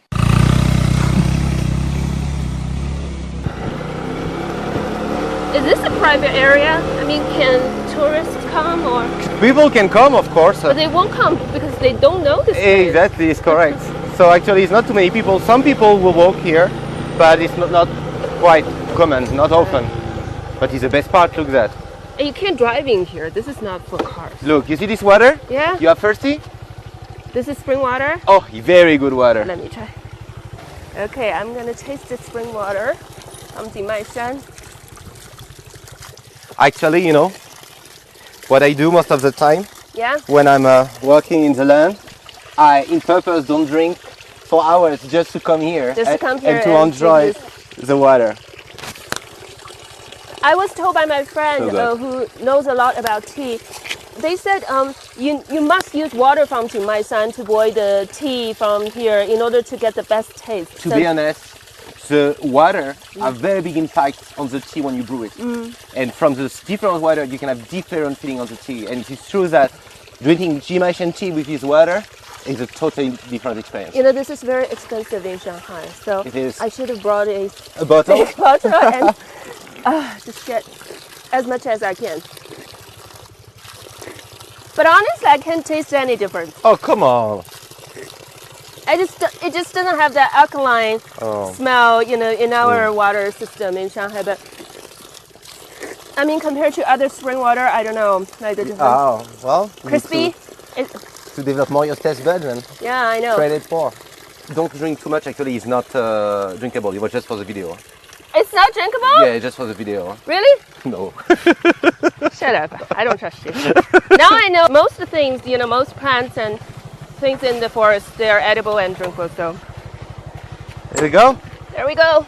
Ready? Yes. Allez, process the dry tea now. Okay.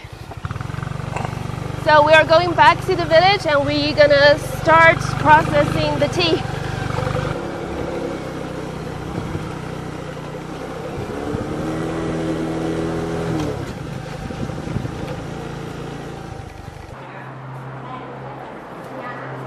So let's check out the leaf. Are they dry enough?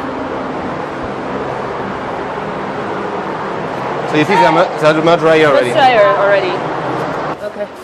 So are we ready to process tea now? Yes, we're almost ready to process tea. So this big wok. This is a big wok, so Yes. it's quite hot. You can see we clean it. Yes. So here we have some water left, is boiling, and actually it's heating by some wood we burning just benefits. So you can have a look, and you see here we use wood, and inside it starts to heat. I see the fire here. So what's this first step called? Kill green. Kill green. So what does it do? As the kill green basically will help to broke the cells, you know. So this is very the specificity of the pour tea trees. We are ready to cook the tea. Okay. Kill green process. Wow, it's hot. It's very hot, huh? Oh my god. It's very hot, huh? So we put all the tea leaves in here. Yes. So the idea is to make them to not burn, but to roast nicely. So I already burned myself with gloves, but Boulogne people even do that without gloves. Can you ask Uncle to show? Wow. Yeah. What's the temperature like? 100? 200? 烫不烫？不烫。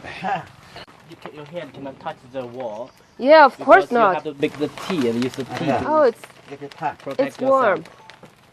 So I'm gonna kill green. What's he saying here? Sorry. 叔叔，我来试一下。啊，你拿这个底，要不然不行。这样。把这个底也拿干净。嗯。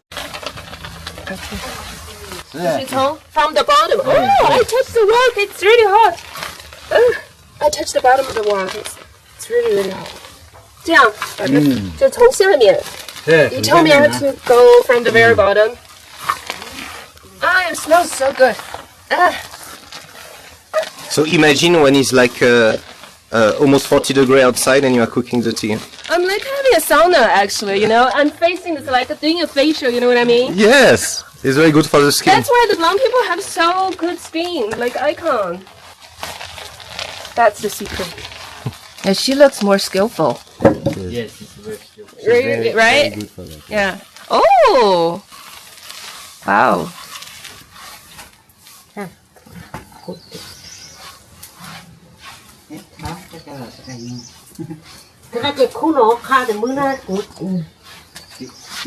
So now we'll have to let it cool down.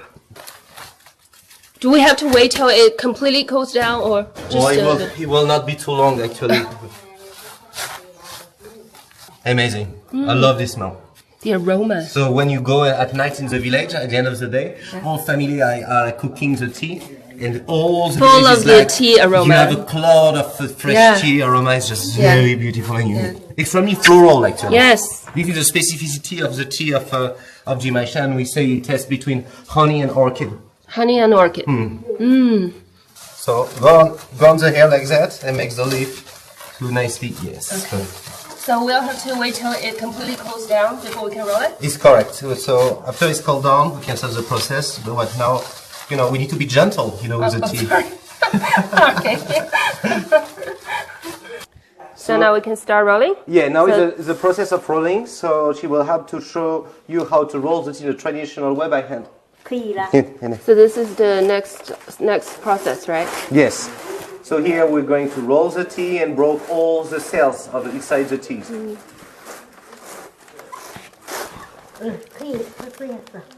this is a very ancestral way to doing it. Exactly, you roll it and press, but you need to be careful to not press too hard or you need to break the leaf. And we don't want to break the leaf, you know? Yes. Yes, I know. When you buy tea, if the leaves are broken, then they're less expensive. Exactly. So actually, she don't press that strong. Huh?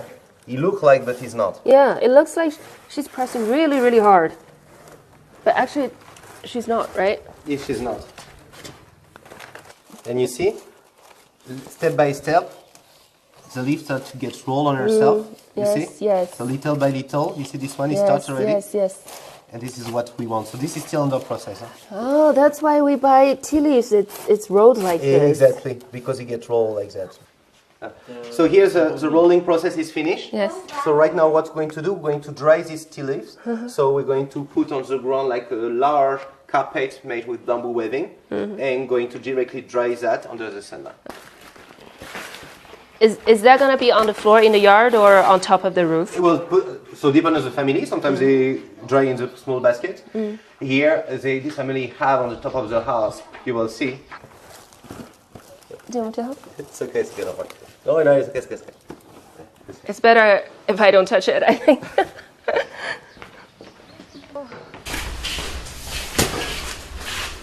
So this is where we dry the tea leaves. Yes. So we are going to dry on this bamboo weaving. Okay.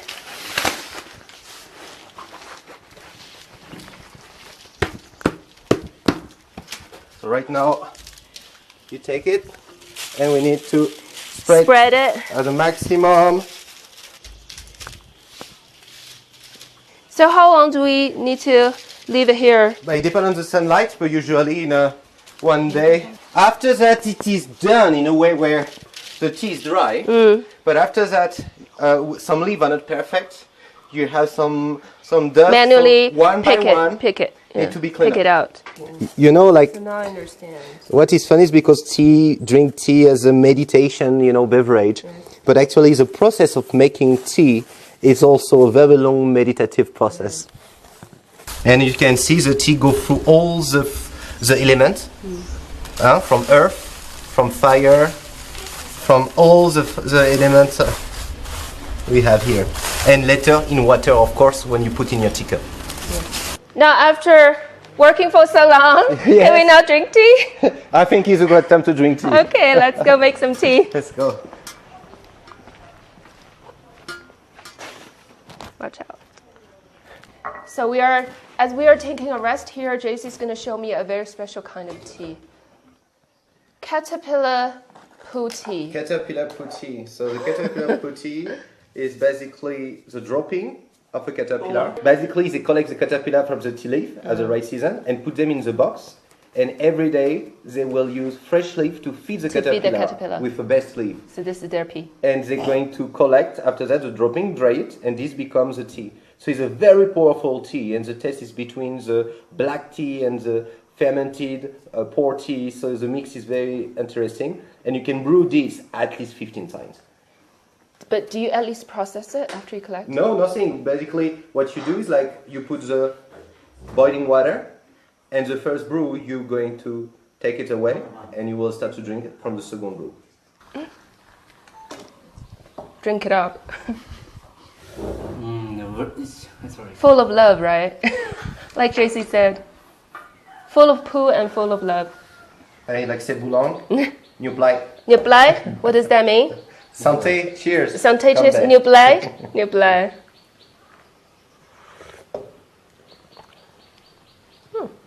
Not bad, isn't it? When you drink it, it doesn't have that smell. It's only when you smell it, it has this... You have something very subtle actually, not too aggressive, not too astringent.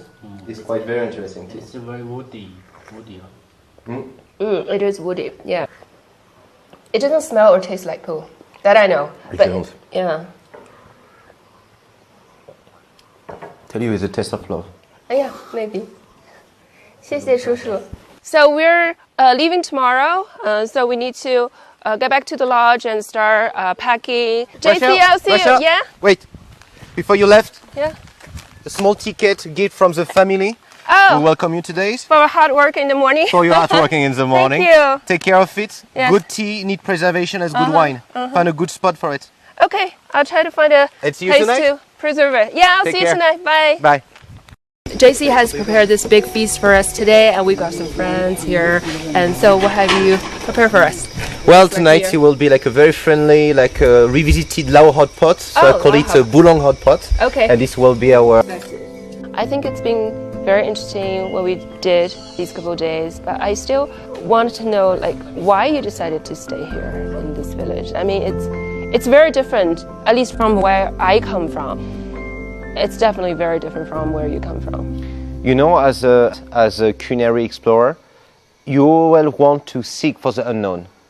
When you're in the city, you have access of information, but coming to Jimaishan, you have access to the unknown. Your access of people, you will want to seek for the unknown. When you're in the city, you have access of information you can find online, you can find on books. To be with these people, you have to live with these people to deeply understand this heritage.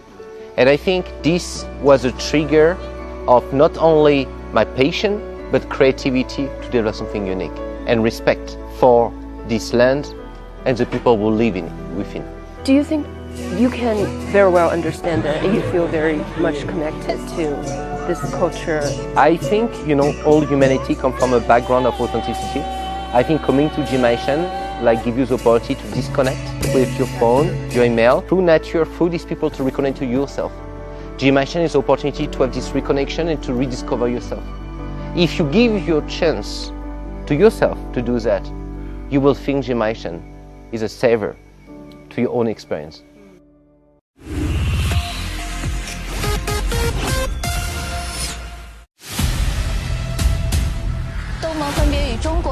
美国联邦政府关门的危机。俄乌冲突将是笼罩此次峰会的阴影。敦促其他国家要避免火上浇油。我在这个半个地球以外的华盛顿给找到了。他们希望让自己的生活变得更加美好。你好吗？ This was the first group of students I took to China. My journey is deep into China. Not too many people get this view.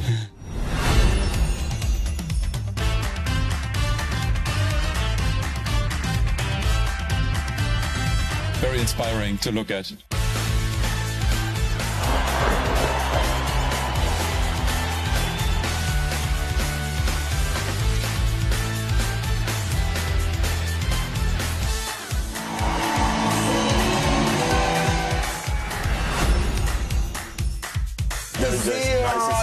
Yes, this one's very good. Mr. Christopher Nolan. It's very exciting to be back in Shanghai. I'm at NYU Shanghai. Give you an exclusive tour inside. 让更多的外国人更加理解了上海话的内涵。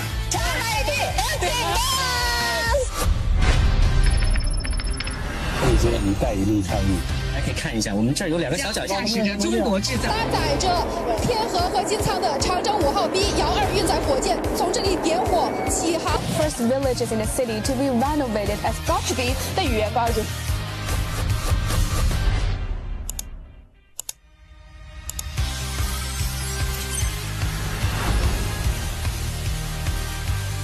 Welcome to the premiere of Chinese puzzle. Learning the differences. 对我佩服，让月光下却依然害怕自己退步，你别理我。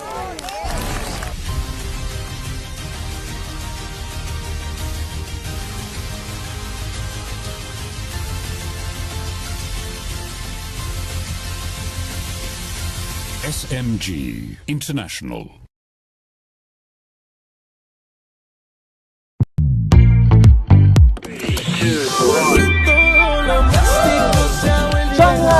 I think it's my 5th time coming to Shanghai, but I have never been to in this building. Thousands of runners and roller skaters took over Shanghai. Over 3 days, 12 student teams raced machines in Shanghai. I was about to search what to do in Shanghai this weekend. Then I looked up.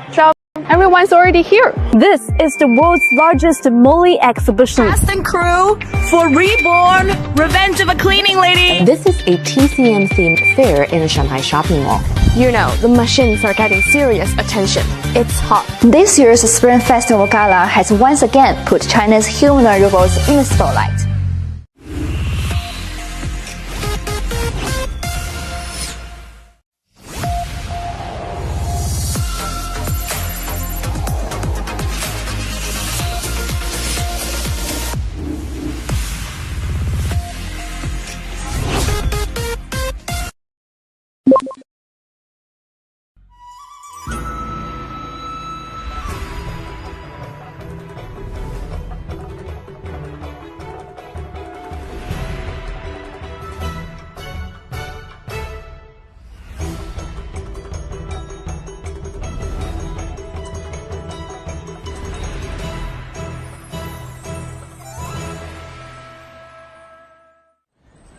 $14,000 travelers per day between China and America before the COVID pandemic. 17 minutes, the average interval between passenger flights between the two countries. 233, the number of sister city pairs between China and America. And 400,000, the number of primary and secondary school students learning Chinese in the US. Chinese, as a language, has spread and gained popularity in the United States due to the presence of Chinese people living and working in the US and the increasing interactions between the two countries. Chinese characters are formed by various strokes, making their composition entirely different from English, which belongs to the Indo-European language family and relies solely on alphabets to write words and sentences. By 2022, 81 countries have officially incorporated Chinese language teaching into their national education systems, and over 200 million people have learned Chinese globally. More and more people are developing an interest in Chinese, and the language is bringing a new perspective for them to see China. You know, one thing that I felt for much of my time in China was a curiosity by Chinese people to understand and learn about the West. Now, if we fast forward and we look now, I would say there's much greater awareness about China amongst Americans. James Heimowitz is the president at the China Institute, an institution with a history spanning nearly a century. 4 decades ago, he was awarded a scholarship to study in China. Immersed in the exotic culture, he gained a unique experience. He dedicated a significant portion of his life to this country in the East, tirelessly working to promote Chinese culture until he returned to America in 2014. The China Institute was founded in New York in 1926 through the collaborative efforts of Hu Shi, K.P. Wen, and American scholars John Dewey and Paul Monroe. The Institute's primary mission was to promote Chinese culture and facilitate mutual understanding by means of diverse educational initiatives and publicity programs. Helping people to see China through its culture, through its language, through its education practices, business practices, technology. So much has changed in 100 years. Cultures are very different. I think the value systems in many ways differ, but underneath it we do all enjoy a common humanity that binds us. James believes that, despite varying values, a shared and fundamental humanity binds us harmoniously. Over the years, he has devoted himself to the younger generation, aiming to broaden their vistas in language proficiency, artistic appreciation, and diverse fields like technology and business, fostering a deeper mutual understanding. From his viewpoint, he sees America's misconceptions about China as stemming from a lack of awareness about Chinese culture. Like I said, with those very tangible things, whether it's young kids coming in here and seeing the history of China through art, whether seeing it through, even everything as simple as rolling Chinese dumplings or celebrating at a holiday time. then these anxieties start to melt away as their ignorance goes away and it's replaced by a bit more of understanding. Monolingualism is the illiteracy of the 21st century, and America cannot afford to be a monolingual nation. Similar to James, Stevenson shares the conviction that language holds the key to wisdom. It is through mastering a language that one gains access to a deeper understanding of a culture. During his tenure as a senator in Utah, Stevenson dedicated himself to advancing immersive bilingual education across the state. 因为会说2种语言，而自豪我们可以用中文进行交流。 One year we brought 2 fourth graders to the Senate and had them speak before the Utah State Senate, and it touched the hearts of the legislators so deeply. This outcome was connected to his visit to China 22 years ago. I was visiting a group of 1,000 college students, a third of them US, a third Chinese, and a third Russian. And I noticed that very few US students could speak Chinese, but almost all Chinese students were fluent in English. I was reading Thomas Friedman's book, The World is Flat, at the same time, and realized that if America is going to engage effectively in Asia and the Middle East, we simply have to learn their culture and their language. When I returned home, I couldn't stop thinking about the fact that the Chinese students were bilingual and that they were so focused on things that matter and the future, and they were very outreaching, whereas the Russian and American students were more inward focused. In 2008, Utah introduced its Immersion Bilingual Program. The initiative involved schools instructing students in foreign languages for half the time, with the remaining half conducted in English. This program enabled children to become familiar with foreign languages from an early age. Over time, the Immersion Bilingual Program in Utah has grown, extending its reach from primary school to high school levels, thereby establishing a comprehensive language education system spanning all age groups. 所以就是希望学生到高中毕业的时候，已经有达到最高级的一种水平 （advanced level）。所以，小学的模式、中学、高中都有不同的一些方法。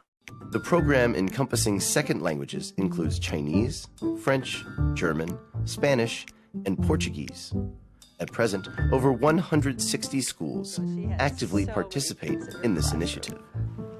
As the head of the Immersion Bilingual Program of Chinese and English, Stacy Leon has worked here for more than a decade. So one of the important things about immersion is having the context for the language, not just learning the vocabulary.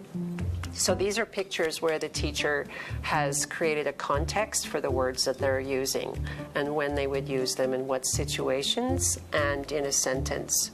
所以小学就是2位老师，英文老师、中文老师，所以他们把上课时间分成50%是英文，50%是中文。到中学这个学生的时间真的就减到差不多到一半的时间。他们有一个，我们只要求一堂课是中文课，另外一堂是文化课。接下去10年级到12年级叫做 The Bridge Program. The Bridge Program she refers to operates as a conduit connecting public high schools and public universities across Utah. To illustrate, students who have learned Chinese during high school and passed the Advanced Language and Culture Test are eligible to earn 3 credits per academic year. These credits can subsequently be transferred to universities, where the completion of 1 or 2 more courses paves the way for a minor degree in Chinese. All 8 public universities in Utah are currently participants in this program, benefiting more than 30,000 students and resulting in substantial time and tuition savings. An accident in 2019 brought greater awareness to this program. A severe bus crash involving Chinese tourists occurred near Bryce Canyon National Park. Due to the tourists' limited English comprehension, traffic police and first responders encountered communication barriers.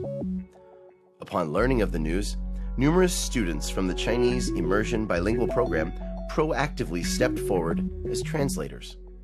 They not only visited the injured tourists, but also sent them get well soon cards. Through these actions, the Bridge program has forged a communication bridge between China and the United States, offering Chinese tourists a sense of comfort and compassion while in a foreign land. The more we know about each other's language and culture, the more likely we are to solve the geopolitical problems that face the world. The more ignorant we are, the more isolated we are, the greater the danger is. 你好，中国，汉语桥，我们又来了。 Both China and America are actively endeavoring to foster mutual understanding. In 2002, the inaugural Chinese Bridge was held. Participants from all over the world showcased their linguistic skills by eloquently speaking in Chinese. Remarkably, this competition has been successfully conducted for 20 years, with its scope extending from college students to middle school students.